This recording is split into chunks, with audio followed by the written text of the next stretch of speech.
Habitudes for Self-Leadership. This is by Dr. Tim Elmore. I'm going to read, he calls them images instead of chapters. Emotional fuel. A leader's future is shaped by the people closest to him or her.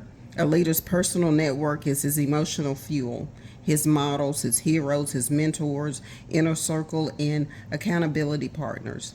Over the years, I have been guilty of driving my car on empty. I try to eke out the last drop of gasoline before stopping at a service station to refuel. I don't know why. Maybe it's because I think it's better stewardship of my time to wait until it is totally drained. Whatever the reason, I have learned in time the dangers of driving on empty. On Sunday morning, my wife and I driving to church, and the tank was on empty again. She warned me we should stop and get gas. I refused. I was sure I had enough to get to church and back again. I had done it 100 times before. I could do it again. Well, you probably know the rest of the story. We ran out of gas.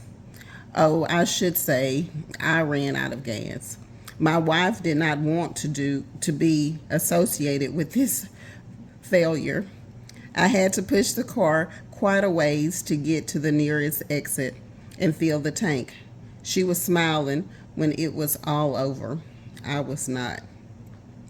Cars just don't run well without fuel. In fact, they don't run at all. If you continue to force a car to operate without fuel or oil or transmission fluid, for that matter, you are going to run into problems. Automobiles need these fuels to run.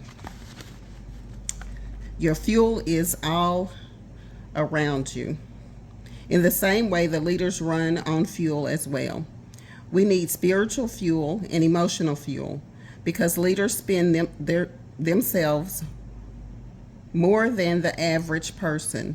They need to refuel more often than most people do. Leadership is more emotionally expensive than friendship.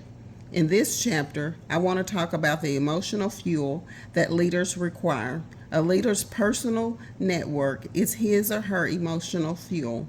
Leaders need people in their lives who don't take from them, but who replenish them. If they don't have this network of people in place, they will use their followers to meet this need. This almost always leads to unhealthy situations. For instance, some people lead because they are needy. Their emotional tank is empty and they need their followers to fill them up. Obviously, we all need others in our lives for social reasons, but I am talking about an unhealthy leader who uses people to meet his or her need for flattery, prestige, or ego fulfillment. Perhaps the leader's self-image rides on whether people like him or her. Let's face it, just having followers can stroke our ego. Some people lead because they are lonely. Not good. Some lead because they need encouragement. If you need people for this, you cannot lead them well. Your perspective will be skewed by your own needs rather than what is best for your organization or team. Leaders must make sure their emotional tank is full before they lead others. Never lead out of need. When I was a student, I worked for a man who led from an empty tank. In fact, he confided in me that he was intimidated by the people and board members in the organization. I was stunned to hear this because this leader seemed so together. He confessed to me he had a poor self-image and wasn't secure or confident in his decisions. He had no accountability and no mentors. The result, during the next 4 years, that organization fell apart. It unraveled in front of my eyes, not because we didn't have sufficient funds or a good strategy, It was because the leader was running on an empty tank.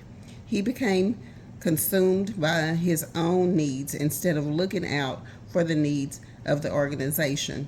People began arguing over the direction and the vision and who was in charge. The team was divided. The leader was eventually asked by the board chairman to leave. Your network. It has been said that your network determines your net worth. In other words, your value to any team or organization depends on how strong and healthy you are inside.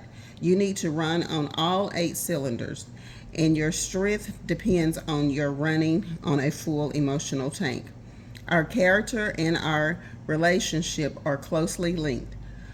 Whenever there is a problem in our character, we pay a price in our relationship. Whenever we have a relationship problem, it affects our character. Look at the diagram below, which is this one right here. Each category represents a set of relationships that will fill your tank and keep you healthy. Take a moment and put the names of people who fit each category for you. Be honest. If you don't have people for each category, think about it and discuss why you don't. From Proverbs 27:17, it says, "As iron sharpens iron, so one man sharpens another." Another passage here from Proverbs 11:14 says, "Where there is no guidance, the people fall, but in the abundance of counsels there is victory." Thank you.